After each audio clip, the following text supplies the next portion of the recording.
Washing മെഷീനിലൂടെ current എങ്ങനെ നമ്മൾ മിച്ചപ്പെടുത്താമെന്നുള്ളതിനുള്ളൊരു വീഡിയോയും ഒരു ടിപ്സുമാണിത്. ഇപ്പം നമ്മളെ വീട്ടിൽ ഒരു 4-5 പേരാണ് ഇരിക്കുന്നതെങ്കിൽ ഒരു 15 ദിവസത്തിലൊരിക്കൽ വാഷിംഗ് മെഷീൻ ഡീപ്പ് ക്ലീൻ ചെയ്യണം. ഇല്ല 1-2 പേരാണ് ഇരിക്കുന്നതെങ്കിൽ ഒരു മാസത്തിലൊരിക്കൽ ക്ലീൻ ചെയ്താൽ മതി. ക്ലീൻ ചെയ്യുമ്പോൾ അകത്തൊക്കെ ഇങ്ങനെ ഇതുപോലെ വാഷ് ചെയ്ത് അതിലൊരു ഫിൽറ്റർ ഉണ്ടായിരിക്കും. ആ ഫിൽറ്ററൊക്കെ എടുത്ത് നിങ്ങൾ ടൂത്ത് ബ്രഷ് വെച്ചോ നന്നായിട്ട് വാഷ് ചെയ്ത് അതിന് ശേഷം അത് ഫിറ്റ് ചെയ്യുക. പിന്നെ ബാക്ക് സൈഡിലാണെങ്കിൽ നല്ല ടാങ്കിലുള്ള വെള്ളം വരുന്ന അവിടെ ഒരു ഫിൽറ്റർ ഉണ്ടായിരിക്കും. അതിൽ ടാങ്കിലുള്ള പൊടിപടലങ്ങളൊക്കെ അതിലടിഞ്ഞിരിക്കും. അതൊക്കെ ആ ഫിൽറ്ററൊക്കെ എടുത്ത് നിങ്ങൾ നന്നായിട്ട് വാഷ് ചെയ്ത് ഇടുമ്പോൾ വേഗമായിട്ട് വെള്ളം അകത്ത് വരികയും വേസ്റ്റ് വെള്ളം വേഗമായിട്ട് പുറത്ത് പോവുകയും ചെയ്യും. ഇതാണ് ആ ഫിൽറ്റർ.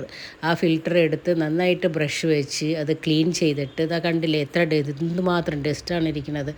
അപ്പം ഈ ഡസ്റ്റ് ക്ലീൻ ചെയ്താൽ മാത്രമേ വേഗമായിട്ട് വെള്ളം വരുള്ളൂ. ഇല്ലെങ്കിൽ വെള്ളം വളരെ സ്ലോ ആയിട്ട് വരും. അപ്പം നമുക്ക് ഒരുപാട് നേരം ആവും തുണി വാഷ് ചെയ്യാനും. പിന്നെ അതിന് അത്രയ്ക്ക് കറണ്ടും നമുക്ക് വേസ്റ്റാവും. അപ്പം ഇത് നിങ്ങൾ ശ്രദ്ധിക്കണം. ഇങ്ങനെ ഈ ഫിൽറ്റർ വേസ്റ്റ് ഉള്ള വെള്ളമൊക്കെ പോകാനുള്ള ഇടത്തുള്ള ആ ഫിൽറ്ററിന് അഴുക്കൊക്കെ ഫിൽറ്റർ ചെയ്യുന്നതാണ്. ഇതിനെയും നിങ്ങൾ ഊരി നന്നായിട്ട് കഴുകണം. പിന്നെ ഇതാണ് ഇത് ടാബ്ലറ്റ്. ഇത് വന്ന് 15 ദിവസത്തിലൊരിക്കലാണെങ്കിൽ 3 ടാബ്ലറ്റ് ഇട്ട് നിങ്ങളിത് ഡബ് ക്ലീൻ ചെയ്തെടുക്കാം. മാസത്തിലൊരിക്കലാണ് വാഷ് ചെയ്തതെങ്കിൽ ഒരു 5 ടാബ്ലറ്റ് ഇതിൽ ഇങ്ങനെ ഇട്ട് നിങ്ങൾ ക്ലീൻ ചെയ്യാം. അപ്പം ഇതിൽ ക്ലീനിങ്ങിനുള്ള ഓപ്ഷനും എല്ലാം കൊടുത്തിട്ടുണ്ട്. അത് നിങ്ങൾ നന്നായിട്ട് വായിച്ച് നോക്കിയിട്ട് ആ ബട്ടൺ നിങ്ങൾ പ്രസ് ചെയ്താൽ നിങ്ങൾക്ക് വാഷിംഗ് മെഷീൻ ഫുൾ ക്ലീനിങ് ആയി കിട്ടും. അപ്പം ഇതാണ് ഓരോ വാഷിംഗ് മെഷീനിലും ഓരോ ടൈപ്പിലായിരിക്കും.